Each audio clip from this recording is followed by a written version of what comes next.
नमस्कार दोस्तों, स्वागत है आपका फनी एजुकेशनल ट्रिक की हमारी इस क्लास में जिसमें आज का हमारा टॉपिक रहने वाला है कछवाहा शासक राजा मानसिंह जो आमेर के शासक थे। राजा मानसिंह और मुगल संबंध ये हमारे फर्स्ट ग्रेड के सिलेबस में दिया हुआ टॉपिक है। दिल्ली की हमारी इस छोटी सी क्लास में हम फर्स्ट ग्रेड जीके की जो लक्ष्य बुक है उसको पढ़ते हैं और उसमें से एक टॉपिक डेली कवर करते हैं, डायग्राम के माध्यम से समझते हैं और याद करते हैं और बाकी जो मैटर अदर भी रह जाता है टॉपिक में वो भी हम कवर करते हैं। इस प्रकार लक्ष्य बुक पढ़ते हुए हमने इंडियन हिस्ट्री को पूरा कर लिया है और राजस्थान हिस्ट्री अब हमारी चल रही है, जिसमें हमारा टॉपिक चल रहा है राजस्थान और मुगल। तो आज की हमारी ये 15 नंबर क्लास होने वाली है, जिसमें हम राजा मानसिंह और अकबर के बारे में बात करेंगे। ये टॉपिक दिया हुआ है हमारी फर्स्ट ग्रेड लक्ष्य बुक में, जिसको हम डायग्राम से माध्यम से टोटल मैटर जो है वो उनको याद करेंगे। पहले तो देखें कि राजस्थान में इनका शासन कहाँ था। तो ये इस प्रकार से राजस्थान बनाए हुए हैं हमने और ये यहाँ पे आता है आमेर। ठीक है ना?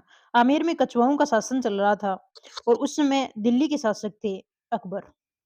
अब आगे बात करें कि अकबर की और आमेर का क्या संबंध था? तो जब 1562 में अकबर और जो भारमल की पुत्री थी जोधा, जोधाबाई उनका विवाह हो जाता है तो यहाँ पे ये संबंधी बन जाते हैं और आगे के संबंध फिर आमेर के और दिल्ली से जो मुगल हैं उनके शुरू होते हैं। अब यहाँ पे दिल्ली में बैठे थे अकबर और यहाँ पे थे राजा भारमल, ठीक है ना? राजा भारमल के पुत्र का नाम था भगवंत दास और भगवंत दास के पुत्र कौन थे? राजा मानसिंह। राजा मानसिंह का जन्म 1550 में मोजम्माबाद में होता है। मोजम्माबाद जयपुर का ही एक गांव है मोजम्माबाद। यानी 1550 में मोजम्माबाद में जन्म होता है मानसिंह का। मोजम्मा और मानसिंह, ठीक है ना? या फिर ऐसे याद करेंगे कि मोजम्मा को हम कैसे याद करें? मौज में याद कर लें कि मौज में जन्म किसका होता है? मानसिंह का होता है 1550 में। अब 1562 में एक घटना होती है। 1562 में अकबर यहाँ पे अजमेर शरीफ आता है दरगाह पे और यहाँ पे मुलाकात होती है राजा भारमल से।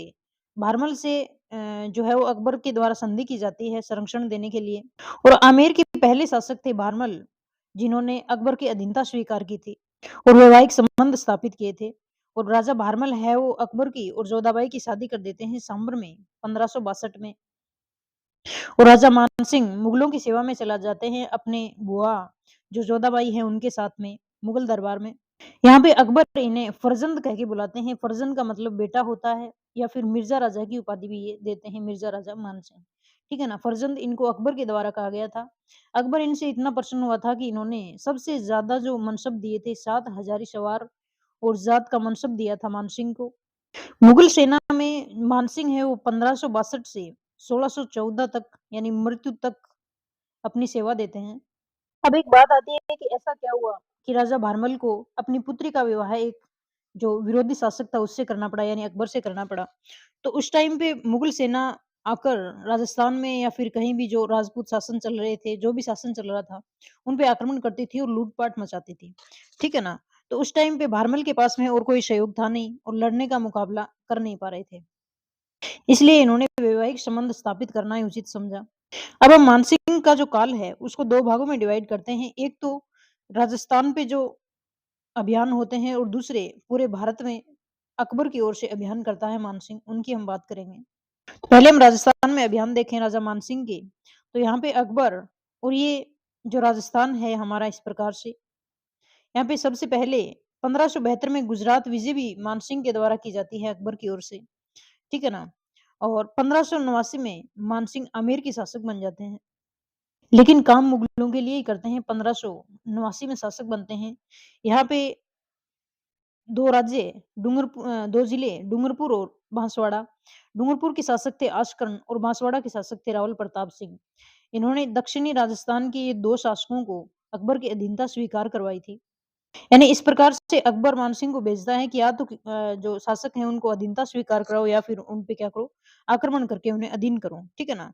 तो अधीनता स्वीकार करवाई, उनमें नाम आता है डूंगरपुर बांसवाड़ा के आस्करण और प्रताप सिंह का। इन्होंने मालवा का विद्रोह भी कुचला था, ठीक है ना? और फिर बात आती है राजा मानसिंह की, जो महाराणा प्रताप थे, वो मेवाड़ में थे। तो अब जो महाराणा प्रताप था, उनका टारगेट लेते हैं अकबर। जब हम अकबर के सुलह नीति के लिए जो 4 सदस्य भेजे थे उन्होंने, महाराणा प्रताप के विरुद्ध में, उनमें 2 नंबर पे मानसिंह को भेजा था, ठीक है ना?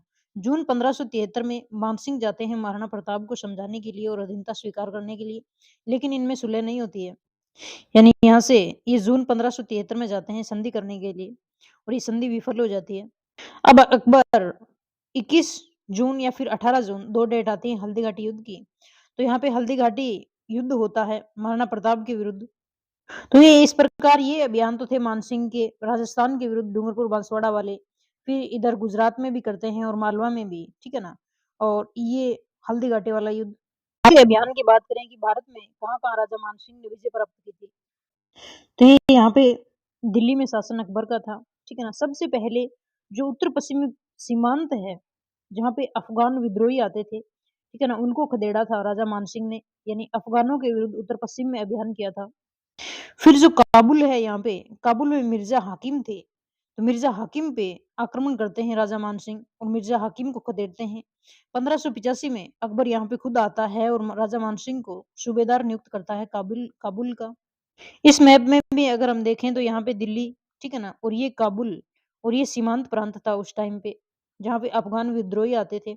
इनको भी खदेड़ा और काबुल तक पहुँचकर मिर्ज़ा हाकिम को भी हराया था और 1585 में यहाँ पे सूबेदार बन जाते हैं मानसिंह।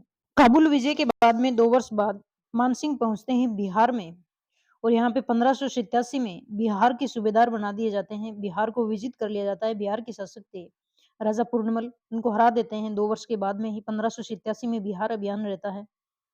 फिर हाजीपुर बिहार को भी विजित कर लेते हैं। हाजीपुर बिहार और गुरुनमल राजा को हराते हैं, ठीक है ना? उसके बाद में पश्चिम बंगाल की तरफ बढ़ते हैं। पश्चिम बंगाल में यहाँ पे खड़गपुर है, ठीक है ना?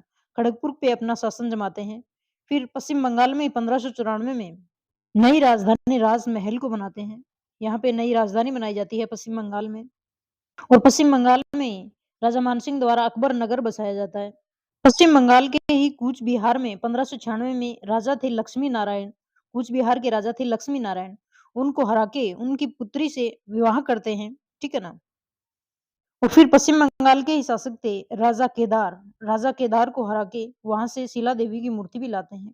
1604 ईस्वी में 1604 ईस्वी में शीला देवी की मूर्ति केदार से लाते हैं और फिर उड़ीसा की तरफ कूच किया और यहाँ पे 1592 में उड़ीसा के शासक थे नासिर खां। उनको हराया और उड़ीसा के सूबेदार नियुक्त किए जाते हैं। इस प्रकार ये पूर्व के अभियानों में हम देखें तो सबसे पहले इन्होंने बिहार को जीता, फिर हाजीपुर को, बिहार के अंदर ही हाजीपुर है, फिर खड़गपुर को, पश्चिम बंगाल वाले को, फिर पश्चिम बंगाल के और क्षेत्र कूच बिहार को, राजा केदार को विजित किया और फिर यहाँ पे उड़ीसा में आके इन्होंने नासिर खां के सूबेदार नियुक्त हुए और इन्हीं अभियानों के बीच में 1589 में ये आमेर के शासक बनते हैं, वहाँ का शासन संभालते हैं। आगे जाके 1596 में राजा मानसिंह आमेर आ जाते हैं अपनी तबीयत की वजह से, तबीयत खराब होने की वजह से और बंगाल की जो देख-रेख सौंपते हैं वो अपने पुत्र जगत सिंह को सौंपते हैं। इनके पुत्र का नाम था जगत सिंह। जगत सिंह को यहाँ पे पूर्व में भेज दिया जाता है और 1599 में जगत सिंह की मृत्यु हो जाती है। 1599 में ही जगत सिंह की मृत्यु हो जाती है और इनकी याद में जो राजा मानसिंह की पत्नी थी कनकावती कनकावती ने जगत शिरोमणि मंदिर भी बनवाया है आमेर में। यानी आमेर में रहते हुए भी इन्होंने मुगल जो शासन है उनके अधीन पूर्वी पश्चिम बंगाल और बिहार के सूबेदार रह के उनकी सेवा की, ठीक है ना? और 1605 तक ये यहाँ पे बंगाल और बिहार के सूबेदार रहे। फिर अकबर की मृत्यु के बाद में यहाँ का शासक बनता है जहांगीर। अकबर के पुत्र जहांगीर यहाँ पे शासक बनते हैं। जहांगीर के साथ में इनकी अनबन चलती है यानी अच्छी नहीं चलती, ठीक है ना? और जहांगीर इनको कहाँ भेज देते हैं? दक्षिण भारत में भेज देते हैं। 1611 में अहमदनगर भेज दिया जाता है राजा मान सिंह को। अहमदनगर अभियान पे और यहीं पे एलिसपुर मध्य प्रदेश में 1614 में राजा मानसिंह की मृत्यु हो जाती है। तो यहाँ पे दक्षिण भारत का ये अहमदनगर अभियान किया था यहाँ पे 1611 में और एलिसपुर महाराष्ट्र में ही इनकी मृत्यु हो जाती है 6 या फिर 7 2 तारीख आती है इसमें। तो 7 जुलाई 1614 इनको हम याद करेंगे 7 7 और 14 ठीक है ना? 7 + 7 कितने होते हैं? 14 और इनकी मृत्यु होती है एलिसपुर महाराष्ट्र में। अब सूबेदारी के समय इन्होंने कुछ नगर भी बसाए थे, किले भी बनवाए थे। तो बिहार में इन्होंने मानपुर नगर बसाया था, खुद के नाम पे और बंगाल में अकबर के नाम पे अकबर नगर बसाया था। दक्षिणी बिहार में रोहतासगढ़ किला बनवाया था। 1592 में आमेर महलों का निर्माण करवाया, ठीक है ना? और आमेर में शिला देवी मंदिर की स्थापना करवाई और वृंदावन में गोविंद देव जी मंदिर का निर्माण करवाया। अब हमने नोट्स तो पढ़ लिए, ठीक है ना? नोट्स याद कर लिए। अब हम बात करते हैं कि लक्ष्य बुक में जो मैटर दिया हुआ है उनमें जो भी कुछ भी बचा है अभी उसको देखते हैं। तो राजपूतों का मुगलों के साथ सहयोग सन 1562 में प्रारंभ हुआ जब सांबर में अकबर और जोधा की शादी होती है। आमेर राजस्थान का प्रथम राज्य था जो मुगलों का साथ सहयोग और समर्पण की नीति अपनाई थी। जो कछवाहा शासक राजा भारमल थे 1562 में अजमेर के जो अजमेर यात्रा के दौरान सांगानेर के निकट अकबर की अधीनता स्वीकार की और अपनी पुत्री हरकाबाई जो जोधाबाई मरियम उस्मानी के नाम से प्रसिद्ध हुई की शादी अकबर से वैवाहिक संबंधों के माध्यम से मुगलों के साथ सहयोग की नीति शुभारंभ की थी। यानी सबसे पहला शासक भारमल था। भारमल राजपूताने के पहले शासक थे जिन्होंने अकबर की अधीनता स्वीकार की और उससे अपनी बेटी ब्याही थी। ठीक है ना? और उसी नीति का अनुसरण अन्य शासकों ने भी किया। राजा भारमल के पुत्र और भगवान दास के पुत्र कुंवर मानसिंह का संकट सम्राट अकबर से परिचय 1562 में हुआ जब उनकी बुआ की शादी हुई। ठीक है ना? मानसिंह का जन्म 2 दिसंबर 1550 मोजम्माबाद जयपुर में हुआ। मानसिंह ने 1562 ईस्वी से जीवन पर्यंत यानी 1614 तक मुगल साम्राज्य की सेनानायक, सूबेदार, मनसबदार के रूप में सेवा की और वो अकबर के सर्वाधिक विश्वस्त सेनानायक थे। अकबर के सहयोग में मानसिंह का योगदान सर्वोपरि था। 1589 में उन्होंने आमेर का शासन संभाला। उसका अधिकांश समय मुगल साम्राज्य की सेवा में आमेर से बाहर ही बीता। बादशाह अकबर मानसिंह को फरजंद बेटा या मिर्जा राजा कहते थे। अकबर के सेनानायकों में सर्वाधिक ऊंचे अमीरों में गिना जाता था। अकबर ने 7 हजारी व जात का मनसब दिया, जो केवल इन्हें यानी एक तो ये मानसिंह थे और दूसरे अकबर के दरबार में अजीज कोका या फिर कोका अजीज थे जिनको इतना बड़ा मनसब दिया गया था। में हमने पढ़ा है कि गुजरात विजय 1572 में की। यहाँ पे मागध और मेवाड़ भेजा था मुगल आधिपत्य स्वीकार करने के लिए। डूंगरपुर के आस्करन और बांसवाड़ा के रावल प्रताप सिंह को अधीनता स्वीकार करवाई। खिंचीवाड़े के विद्रोह में मानसिंह ने विद्रोह कुचलकर मालवा सूबे में शांति स्थापित की। अकबर द्वारा महाराणा प्रताप को अपनी अधीनता स्वीकार करने की संधि हेतु जलाल खां कोरसी के बाद सबसे पहले हमने ट्रिक से याद किया था JMBT। तो इसमें सबसे पहले जलाल खां कोरसी गया था, 2 नंबर पे मानसिंह गया था, 3 पे भगवंत दास गए थे और 4 पे टोडरमल गए थे। तो जून 1573 में कुंवर मानसिंह को भेजा, परंतु कुंवर मानसिंह महाराणा प्रताप को सिद्ध संधि के लिए राजी करने में असफल रहे। संधि नहीं होने पर 1576 में हल्दी घाटी का युद्ध होता है और ये विफल प्रयासों के बाद अकबर ने महाराणा प्रताप के विरुद्ध कुंवर मानसिंह के नेतृत्व में विशाल सेना 3 अप्रैल 1576 को अजमेर से मेवाड़ के लिए रवाना की। मानसिंह शाही सेना के मध्य जून 1576 में मंडलगढ़ में डेरा डालते हैं। वो हमने याद किया था कि मानसिंह मंडलगढ़ में डेरा डालते हैं सबसे पहले और उसके बाद मुगल सेना खमनोर पहुंची और हल्दी घाटी के पास सरकत तलाई में 21 जून 1576 को हल्दी घाटी का युद्ध हुआ। इस युद्ध में कुंवर मानसिंह के नेतृत्व वाली मुगल सेना विजयी रही। ये निष्पक्ष नहीं है उत्तर की मुगल सेना विजयी रही थी क्योंकि महाराणा प्रताप भी उस समय विजयी कहलाए थे। क्योंकि मुगलों की जो नीति थी वो अधीन करने की थी और महाराणा प्रताप आजीवन अधीन नहीं हुए थे जो अकबर के। मानसिंह की अन्य भारत में विजयों की बात करें तो उत्तर पश्चिमी सीमांत प्रांत में विद्रोह शांत किया था। 1580 में अकबर ने यूसुफ खां के स्थान पे मानसिंह को उत्तर पश्चिम में भेजा था और इन्होंने यहाँ पे अफगानों को खदेड़ दिया था। दूसरी विजय इनकी काबुल विजय थी जहाँ पे मिर्जा हाकिम जो था वो विद्रोह कर रहा था। 1581 में अकबर भी वहां पहुंचते हैं और काबुल की विजय करते हैं। कुंवर मानसिंह का इसमें अपूर्ण योगदान रहता है और प्रसन्न होके सिंधु नदी के तट की सुरक्षा का जिम्मा सारा है वो मानसिंह को अकबर दे देते हैं। 1585 में मानसिंह को काबुल का सूबेदार नियुक्त किया जाता है। यहाँ पे अफगानियों के विद्रोह को समूल नष्ट किया था। इनके बाद 1589 में इन्हें सिंध या फिर सिस्तान का हाकिम बना दिया जाता है और इसी समय ये आमेर के शासक बनते हैं।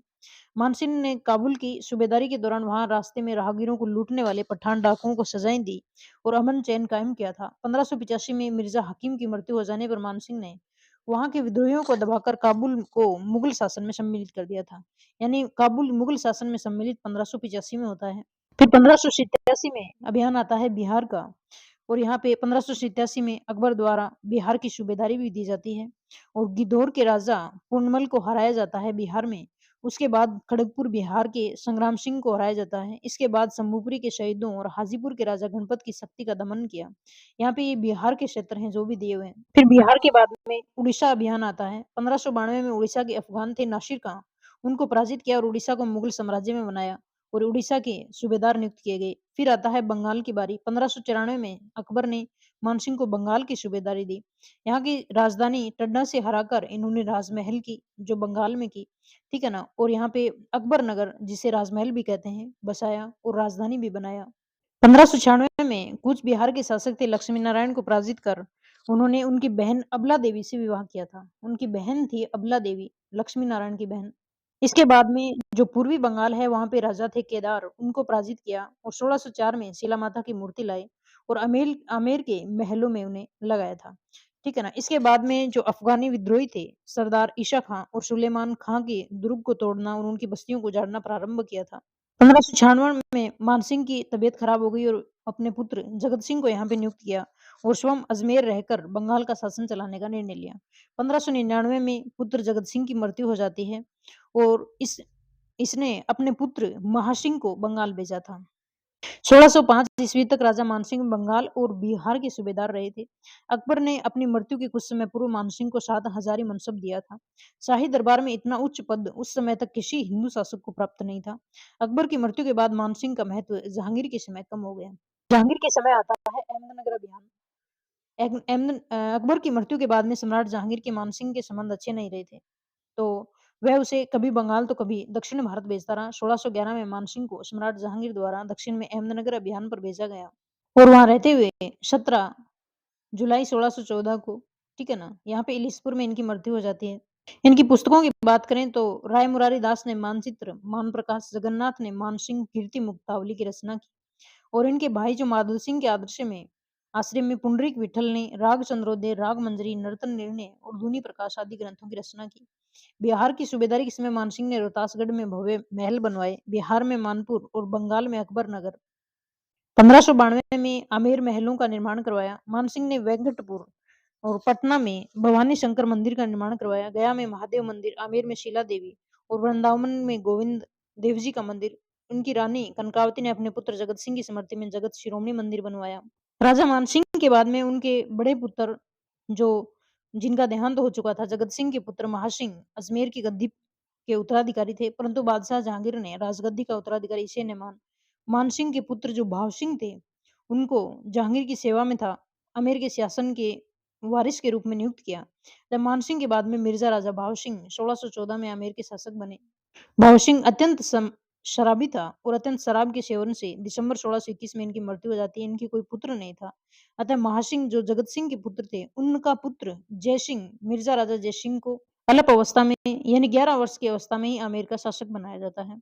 तो आज का तो ये टॉपिक हमारा पूरा हो जाता है और आगे वाली क्लास में हमारा एक टॉपिक रहा है मुगल राजस्थान संबंधों में जो राय सिंह, बीकानेर के शासक राय सिंह, वो हमारा एक टॉपिक रहा है, उनको हम क्लियर करेंगे और फिर राजस्थान हिस्ट्री का जो लक्ष्य बुक में टॉपिक दिया है, इसी के अनुसार सिलेबस के अनुसार हम आगे वाला टॉपिक करेंगे और इसी प्रकार हम टोटल लक्ष्य बुक को पढ़ लेंगे।